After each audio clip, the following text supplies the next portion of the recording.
Falar sobre esse tema não é simples para mim, principalmente porque envolve experiências reais e situações que muitas pessoas preferem esconder. Mesmo assim, eu senti que precisava trazer esse assunto, porque ele pode ajudar quem está passando por algo parecido e talvez nem tenha coragem de admitir. Para organizar melhor tudo o que quero compartilhar, eu dividi esse tema em 3 áreas principais. A primeira envolve impactos gerais, aqueles que atingem a sociedade como um todo, mesmo quando parecem não afetar diretamente alguém. A segunda envolve impactos psicológicos, que mexem com emoções, pensamentos e comportamento. E a terceira envolve impactos fisiológicos, ligados ao funcionamento do corpo, hormônios e reações biológicas. Separar assim ajuda a entender que nem todo mundo enfrenta os mesmos efeitos, mas que todos eles existem e podem atingir pessoas de formas diferentes. Começando pelos impactos gerais, existe um ponto que quase nunca é discutido com profundidade: o tamanho real da indústria pornográfica. O consumo desse tipo de conteúdo cresce de forma gigantesca, principalmente depois da popularização da internet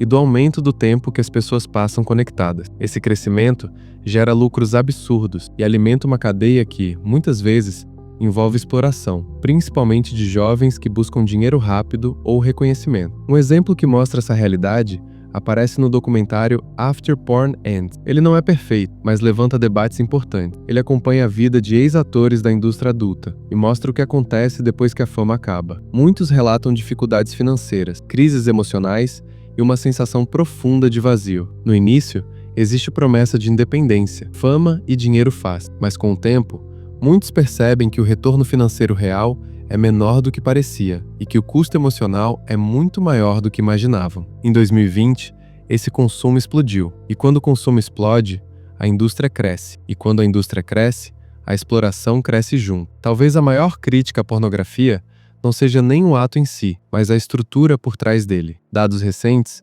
mostram que sites pornográficos recebem mais acessos do que plataformas gigantes como Netflix e Disney. Isso é surreal. É clique demais, tempo demais, gente demais. E existe um ponto ainda mais delicado. Nem sempre é sobre dinheiro. Muitas pessoas entram nesse meio porque nunca tiveram atenção, validação ou reconhecimento. De repente, milhares de pessoas começam a dizer que você é desejável, bonita, importante. Isso aumenta a autoestima e cria a sensação de pertencimento. E pertencimento é uma necessidade humana básica. O problema surge quando esse algo maior cobra um preço emocional alto demais. Nos relatos finais dessas histórias, aparecem vergonha, culpa, desgaste familiar e relações destruídas. E quando tudo acaba, o dinheiro que parecia muito não era tanto assim. Casos famosos como o da Mia Khalifa mostram exatamente isso. Durante anos, ela foi uma das figuras mais populares desse meio, mas depois falou publicamente sobre as consequências negativas que enfrentou, tanto emocionais quanto financeiras. Tudo isso levanta uma pergunta desconfortável. Até que ponto essa indústria não flerta com exploração, promessas infladas,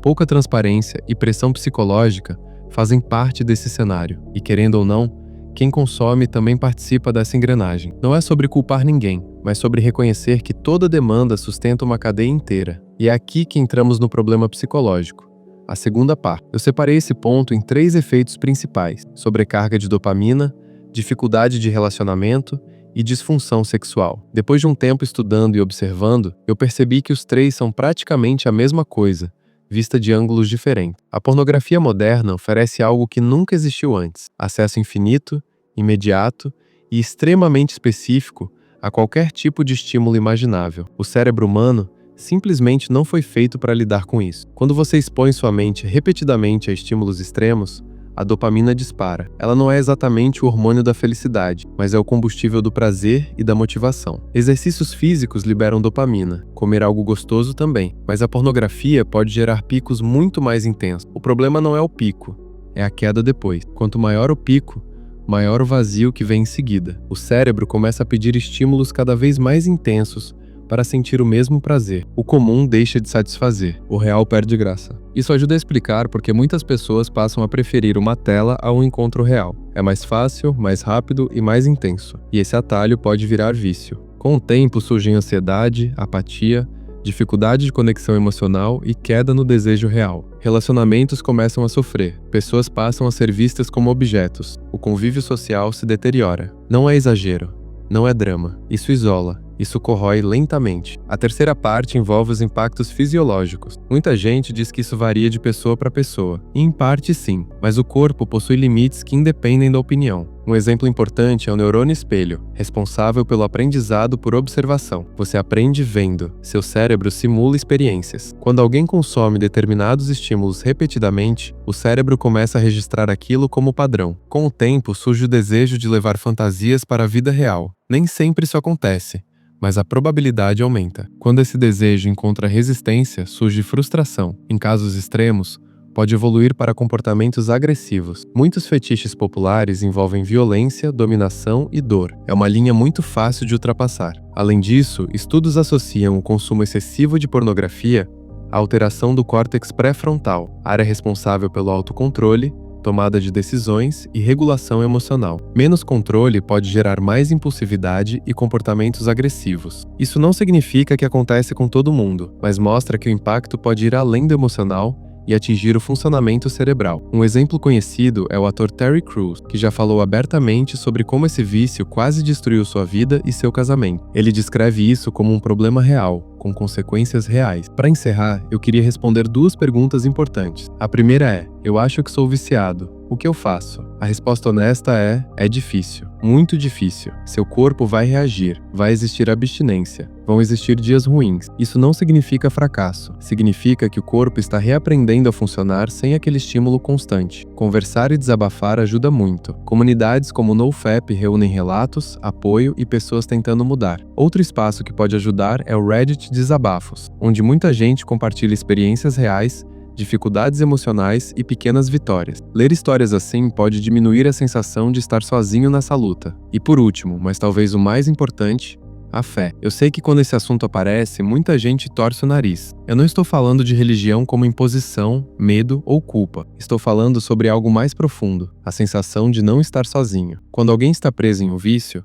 o sentimento mais comum é o vazio, um espaço interno que parece impossível de preencher. A pornografia tenta ocupar esse espaço, mas geralmente só aumenta ele. A espiritualidade, para muitas pessoas, faz o caminho contrário. Não resolve tudo de uma vez, mas oferece direção, propósito e equilíbrio emocional. Criar novos hábitos como devocionais, momentos de oração, exercícios físicos e rotinas saudáveis pode fortalecer a mente e substituir padrões destrutivos por algo que constrói. A segunda pergunta é: por que eu estou falando disso? Porque até pouco tempo atrás, eu também era viciado em pornografia. Eu vi de perto como isso afetava a minha vida e as pessoas ao meu redor. Tudo que eu falei aqui não veio só de pesquisa, veio de experiência. Foi horrível no começo. Teve recaídas, frustrações e vontade de desistir várias vezes. Eu sentia que nada fazia sentido, mas aos poucos as coisas começaram a mudar. Não foi rápido e nem fácil, mas foi possível. Depois de várias tentativas, funcionou. Eu sei que pode parecer impossível sair disso, mas quanto mais cedo alguém decide mudar,